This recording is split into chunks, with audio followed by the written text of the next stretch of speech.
दर्शकबिन नमस्ते। नेपालको पछिल्लो राजनीतिक घटनाक्रम हेर्दा हिजो सडकमा अभियन्ताबाट स्थापित भएका व्यक्तिहरू र हिजो टेलिभिजनको पर्दामा एउटा स्थापित भएका सञ्चारकर्मीहरू आज देशको प्रमुख स्थान संसदभित्र छिरिसकेका छन्। विभिन्न आन्दोलनमा स्थापित भएका अभियन्ताहरू ज्ञानेन्द्र साई, डाक्टर तोसीमा कार्की लगायतका अभियन्ताहरू यति बेला संसदमा छन् भने टेलिभिजनको पर्दाबाट स्थापित भएका रवि लामिछाने यति बेला देशको उपप्रधान तथा गृहमन्त्रीको बागडोर सम्हालिरहेका छन्।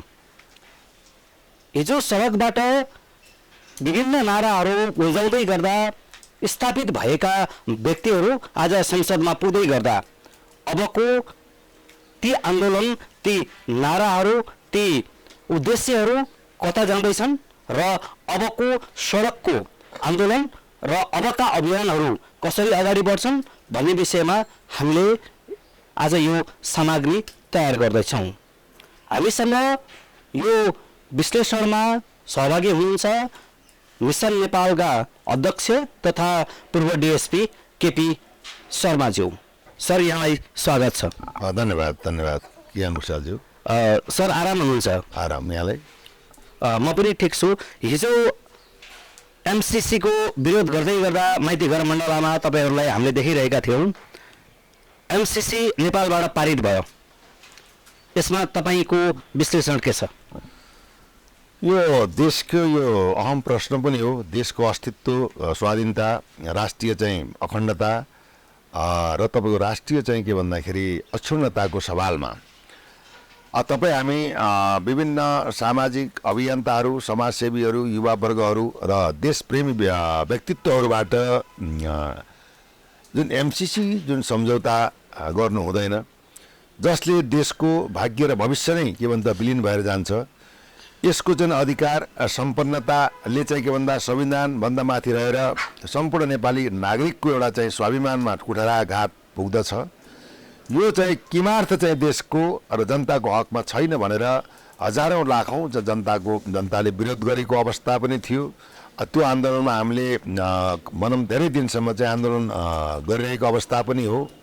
त्यसैमा पनि के हो भन्दा तत्कालीन सरकारका प्रधानमन्त्री शेरबहादुर देउपाले जनताको मनोभाव, जनताको म्यान्डेट, जनताले चाहेका कुरालाई चाहिँ के भन्दा नजरअन्दाज गरेर उहाँले चाहिँ एकलौटी पारामा यो चाहिँ एमसीसी भनौँ सम्झौता, मिलियन च्यालेन्ज कोअपरेसन जुन छ, अमेरिकी एउटा कम्पनीको एउटा सम्झौता गरिमामय सदनबाट पारित गरेर यो देशलाई एउटा अमेरिकाको उपनिवेशवाद बनाउने श्रेय शेरबहादुर देउपाजीले लिनुभयो। र त्यसमा जुन सहभागी चाहिँ सांसदहरू हुनुहुन्छ, उहाँले पनि देश र चाहिँ भनौँ यो मातृभूमिप्रति ठुलो आघात र चाहिँ के भन्दा जनताप्रति निर्मम चाहिँ के भन्दाखेरि जघन्य अपराध गर्नुभयो। यो सरासर के छ भन्दा गलत पनि छ। यो चाहिँ सन्धि सम्झौताले राष्ट्रको चाहिँ विकास होइन, राष्ट्रलाई विनाश हुने र राष्ट्रको चाहिँ स्वाधीनता र राष्ट्रियतालाई आज आउने र हाम्रो चाहिँ के भन्दाखेरि एउटा स्वाधीन राष्ट्रमाथि परचक्रीले एउटा दबाब दिने र नेपाल आमाको छातीमाथि बुट बजार्ने, अमेरिकी सेनाले बुट बजार्ने, यो एउटा के भन्दा देशकै एउटा इतिहासकै एउटा कलङ्कित रूपमा पास भएको सन्धि एमसीसी भएको हुनाले यसलाई हामीले अझै पनि विरोधका चाहिँ कामहरूलाई र अहिले चाहिँ नवनिर्वाचित सांसदहरूलाई यो चाहिँ के भन्दा यो गैर कानुनी सरकारबाट अदालतले चाहिँ के भन्दाखेरि प्रधानमन्त्री तोकेको चाहिँ मन्त्रीमण्डलबाट भएको यो चाहिँ सम्झौता खारेज हुनुपर्छ। 10 बुँदे व्याख्यात्मक टिप्पणीबाट जनतालाई भुलाउनको लागि जुन अनुमोदन गरिएको छ, त्यो व्याख्यात्मक टिप्पणीलाई उसले अमेरिकाले जवाब दिइसकेको छ। यसमा इन्तु, किन्तु, परन्तु, फुल स्टप, पूर्णविराम केही परिवर्तन हुँदैन भनेर जवाब आइसकेको हुनाले यो देशलाई बचाउने सवालमा सर्वप्रथम सम्पूर्ण देशका अभिभावक भनेर गरिमामय संसदमा पुग्नुभएका सम्मानित प्रतिनिधि सभाका सदस्यहरूबाट यो सन्धि चाहिँ खारेजीको लागि हामीले भनौँ के भन्दा रोड अब सदन र चाहिँ मिडियाबाट ध्यान आकर्षण र देशप्रति र जनताप्रति जवाबदेही भएर अगाडि बढ्नको लागि वर्तमान सरकारलाई ध्यान आकर्षण सुझाव अपिल र अनुरोध समेत यहाँकै टेलिभिजनद्वारा गर्न चाहन्छु। होइन, मैले ठ्याक्कै जोड्न खोजेको विषय के हो भने हिजो तपाईँहरू सडकमा आन्दोलन चर्काउँदै गर्दा प्रहरीले लाठीचार्ज गर्दै गर्दा तपाईँहरूले हिजो अश्रु ग्यास खाँदै गर्दा तपाईँहरू सँगसँगै देखिएका ज्ञानेन्द्र साईहरू र एमसिसीको विरुद्धमा बोल्ने जति पनि अभियन्ताहरू हुनुहुन्थ्यो धेरै अहिले सांसद भएर प्रतिनिधि सभामा प्रतिनिधित्व गरिरहनु भएको छ। प्रतिनिधि सभाको निर्वाचन भएको झन्डै 1.5 महिना पुगिसकेको छ। यति बेला अब उहाँहरू 1.5 महिनासम्म यो विषयमा चुपचाप हुनुहुन्छ। अभियन्ताहरू एउटा आवाज सडकमा उठाउने र एउटा ठाउँमा पुगिसकेपछि त्यो विषयमा चाहिँ गुमनाम हुने अचेत हुने जुन परिस्थिति देखिरहेको छ नेपालको वर्तमान सन्दर्भमा, यसमा तपाईँहरू कहाँनिर चुक्नुभयो र तपाईँहरूको विरोधका कार्यक्रमहरू एमसिसी मात्र होइन अरू पनि देशलाई घात हुने जति पनि राष्ट्रघाती सम्झौताहरू नेपाल सरकारले यसभन्दा पहिला गरेको छ, यिनीहरूलाई चाहिँ तुहाउनुको निमित्त तपाईँहरूको अभियानले के गर्दैछ? हाम्रो अभियान भन्दा पनि यो जनताको साझा सरोकार र देश र मुलुक र माटोसँग गाँसिएको चाहिँ यो साझा प्रश्न पनि हो। राष्ट्रलाई बनाउने, राष्ट्रलाई समृद्ध र विकसित बनाउने र चाहिँ वैदेशिक कूटनीतिज्ञता र असंलग्न परराष्ट्र नीतिलाई छाती राखेर यो देशको मात्र नभएर जनताको भाग्य र भविष्य सुनौलो बनाउने सवालमा अहिले जुन विगतमा यहाँले भन्नुभयो सडकमा देखिएका ज्ञानेन्द्र साई, टेलिभिजनमा देखिएका रवि लामिछाने, अब तोसीमा कार्की लगायतका विभिन्न चाहिँ दर्जनौँ चाहिँ भनौँ हजारौँ व्यक्तिहरूले यो दबाब सृजना गरेको अवस्था पनि थियो। अब के छ भन्दा यहाँ त के छ भन्दाखेरि सत्तामा जानुभन्दा पहिला जनतालाई एउटा आश्वासन दिइन्छ, सत्तामा गइसकेपछि एउटा आश्वासन दिइन्छ, अब फेरि सत्ता चाहिँ प्राप्त भएर कार्यान्वयन भइसकेपछि आफ्नै चाहिँ के भन्दा दुलो सजाउने काम भएको विगतले हामीलाई सिकाएको पाठ पनि हो। तथापि अहिले के छ भन्दा यो जनमतले के देखाएको छ भन्दा जनताले चाहिँ देशमा पुराना अनुहार भन्दा पनि नयाँ युवालाई समर्थन गरेको एउटा आंशिक रूपमा अवस्था छ र सबै पार्टीहरूलाई पुराना पार्टीहरूलाई मतदान नगरेको अवस्था छ भने नयाँ चाहिँ नेतृत्वहरूलाई मतदान दिएको अवस्था छ। यसको मतलब के भन्दा पुराना नयाँ सबै मिलेर एउटा मिश्रित एउटा संसद गठन भएको अवस्था छ। यसमा तपाईँहरूले सच्चिएर मिलेर देशको हकमा, राष्ट्रको हकमा र मुलुकको हकमा चाहिँ अगाडि बढ्नुपर्छ भनेर जनताले मेन्डेट दिएर पठाएको अवस्था एकातिर विद्यमान छ भने अर्कोतिर अब राजेन्द्र लिङ्गदेल, अब रवि लामिछाने, ज्ञानेन्द्र साई जस लगायतका चाहिँ यी व्यक्तित्वहरूले राष्ट्रको लागि एउटा खरो र दह्रो तरिकाले के गर्नुपर्छ भन्दा यी विगतमा भएका असमान सन्धि सम्झौता जे जति गरिएको छ ती सन्धि सम्झौतालाई परिमार्जित गर्नुपर्ने पर्दछ भने यो चाहिँ के भन्दा सर्वोच्च अदालतबाट प्रधानमन्त्री भएको मन्त्रीमण्डलले र तत्कालीन सांसदहरूले गरेको एमसी सम्झौतालाई खारेजीतर्फ चाहिँ जानुपर्छ भन्ने हाम्रो चाहिँ मान्यता पनि हो र उहाँले यो कदमहरूलाई एउटा पहिलो विषयमा राख्नुहुनेछ भन्ने हामीले चाहिँ एउटा ध्यान आकर्षण गराएको अवस्था पनि छ। अर्को के त भन्दा देशको लागि केही गर्छु भनेर आएका युवाहरूले मेरो भनाइ के रह्यो भन्दा जस्तै 26 गते तपाईँको चाहिँ के भन्दा प्रधानमन्त्री प्रचण्डज्यूले एउटा विश्वासको मत लिने अवस्था पनि विद्यमान रहेको छ। नेपाली काङ्ग्रेसले अब भारतीय डिजाइन र चाहिँ आफ्नै मानिसहरूलाई दिल्लीसम्म पठाएर यसलाई चाहिँ यो विश्वासको मतलाई तुहाउनको लागि विभिन्न खालका तिग्डमबाजी होइन वैदेशिक चलखेल काठमाडौँमा गरेका सूचनाहरू पनि नआएका चाहिँ होइनन्। यही चाहिँ तुहाउने सिलसिलामा राजेन्द्र लिङ्गदेललाई तपाईँ प्रधानमन्त्री बन्नुहोस् र तपाईँले एउटा 1 नम्बर प्रदेशको भनौँ बागमती प्रदेशको मुख्यमन्त्री समेतको एउटा जिम्मेवारी तपाईँको मान्छेलाई दिन्छौँ, अब सरकार बनाउनु पर्यो भनेर शेरबहादुर देउपाले अफर गर्दाखेरि उनी एउटा के भन्दा यो चाहिँ यो फोहोरी चाहिँ राजनीतिमा हामी लाग्दैनौँ।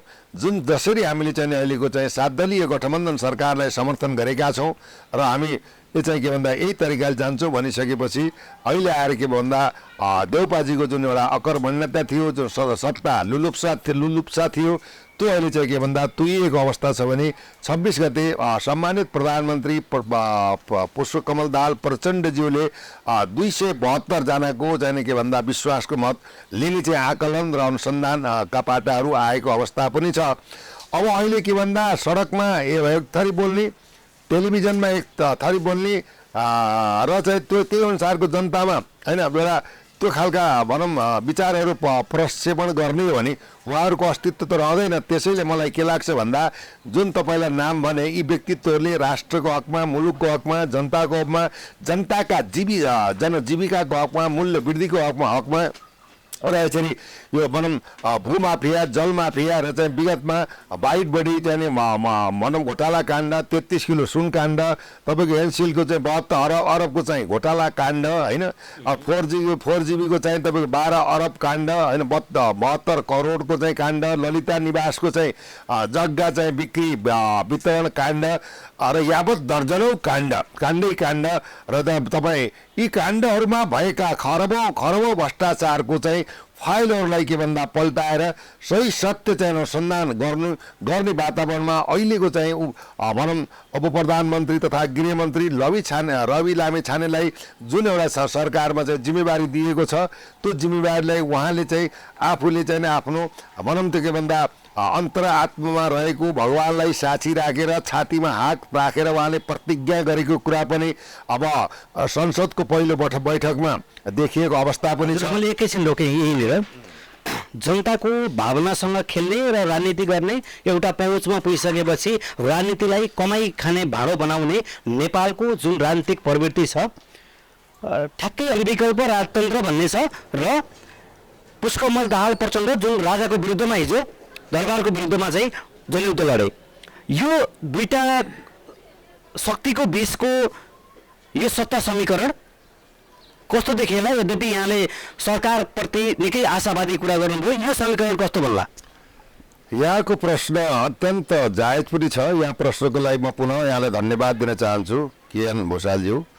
रहेको कुरो के त भन्दा हामीले कुनै एकपटक कुनै वारदातमा परेको व्यक्तिले एकपटक चोरी मुद्दामा पर्यो भने सधैँको चोर हुँदैन। वाल्मिकी पनि के भन्दा डाकु थिए, रत्नाकर डाकु थिए, पछि वाल्मिकी बन्न पुगे। त्यसैले अहिले के छ भन्दा यो समीकरणको सवालमा देशको धर्म, संस्कृति, परम्परा, इतिहासलाई सम्मान गर्नु हरेक नेपाली नागरिकहरूको दायित्व र धर्म पनि हो। जब हाम्रो संस्कृति समाप्त हुन्छ होइन, हाम्रो चाहिँ परम्परा होइन, हाम्रो पहिचान समाप्त हुन्छ, हामी नै समाप्त भएको यसमा महसुस गरिन्छ।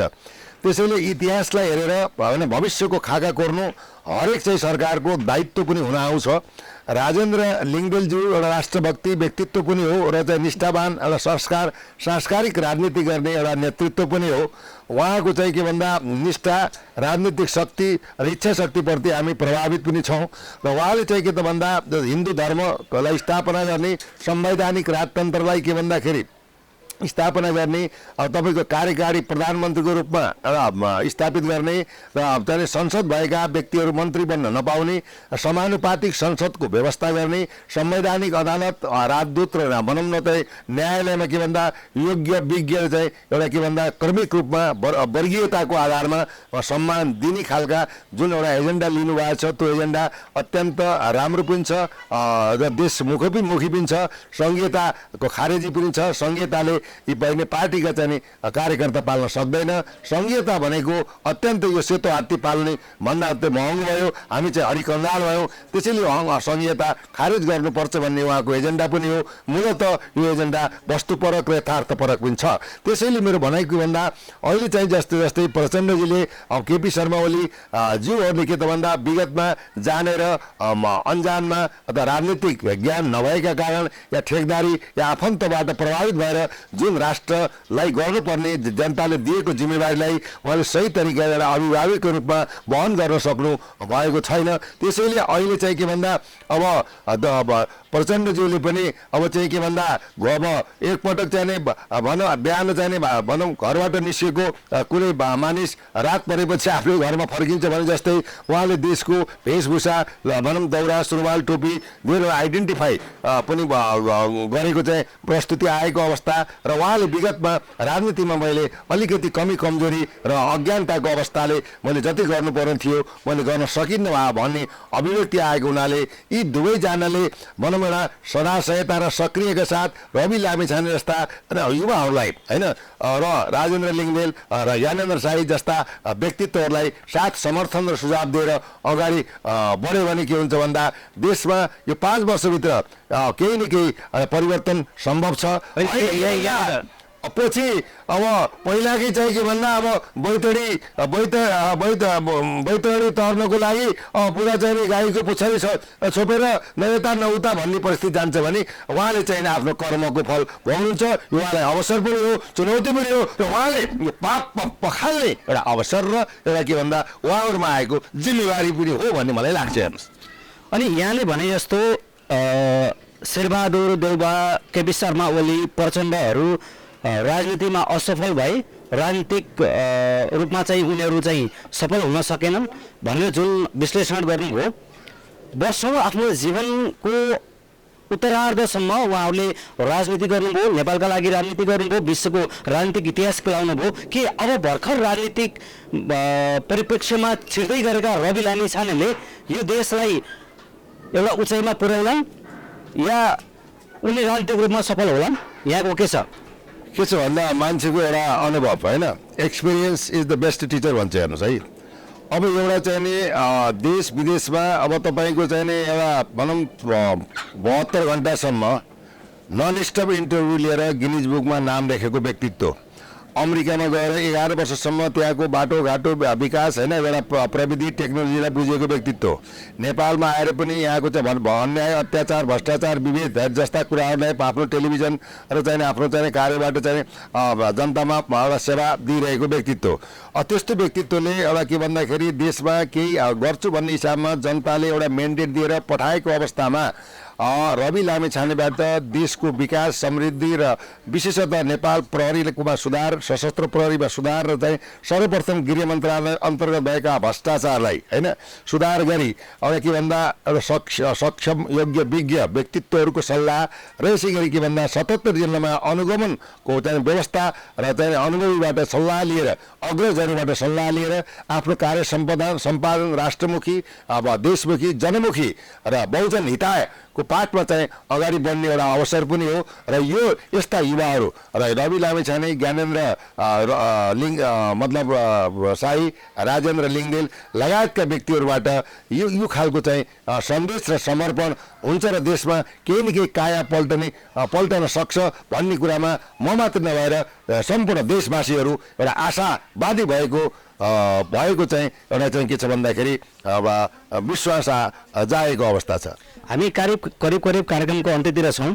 यहाँलाई सोध्नै पर्ने एउटा प्रश्न, यहाँ पहिला एउटा सुरक्षा निकायको एउटा प्रमुख तहमा रहेर कार्य गर्नुभयो, नेपाल सरकारको अधीनमा रहेर।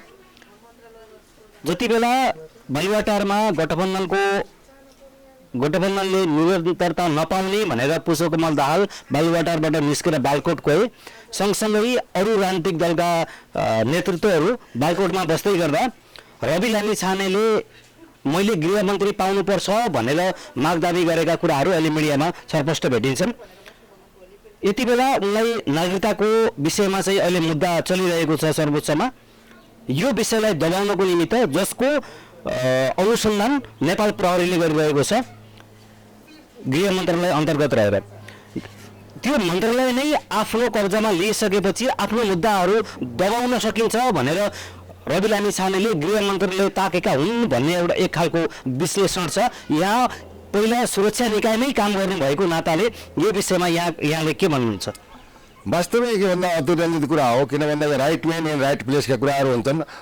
प्रधानमन्त्री पुष्पकमल दाहालद्वारा र चाहिँ 7 दलीय गठबन्धनद्वारा चाहिँ प्रधानमन्त्री गृह मन्त्रालय दिने चाहिँ अनुमोदन भएको अवस्था हो रवि चाहिँ लामिछानेले चाहेर चाहिँ गृहमन्त्री भएको अवस्था होइन र उनले चाहिँ के भन्दा यो गृह मन्त्रालय भनेको अन्य मन्त्रालयसँग समन्वय गरेर संवेदनशील मन्त्रालय हो। यसले शान्ति सुरक्षा अमन चयन अपराध अनुसन्धानको पार्टमा र भ्रष्टाचारको चाहिँ पार्टमा चाहिँ के भन्दाखेरि एउटा चाहिँ सही दिशा निर्देश गर्नको लागि एउटा चाहिँ जसले जुन एउटा आफ्नो कर्मलाई त्यसैमा चाहिँ समर्पण गरेर मैले केही गर्छु भन्ने हिसाबमा पाएको अवस्था हो। यी त सबै के भन्दा अतिरञ्जित चाहिँ एउटा बजारमा आएका अवस्थाहरू हुन्। किन भन्दा गृह मन्त्रालयलाई सञ्चालन गर्नको लागि रवि लामिछाने एउटा चाहिँ योग्य विज्ञ र चाहिँ दक्ष अनुभवी र विगतमा उनले यस्ता चाहिँ कामलाई आफ्नो टेलिभिजनद्वारा पनि सतर्कता र जनहितमा काम गरेका हुँदा यो उपयुक्त चाहिँ मन्त्रालय हो। यो चाहिँ अहिले आएका चाहिँ यी विषय सारहरू र अतिरञ्जित र चाहिँ बनावटी चाहिँ विषय सार भएको मलाई लाग्दछ। हेर्नुहोस्। हस्, यहाँसम्म आइदिनु भयो, आफ्नो अमूल्य समय दिनुभयो, त्यसका लागि यहाँलाई धेरै धेरै धन्यवाद। धन्यवाद। जय जननी जय मातृभूमि।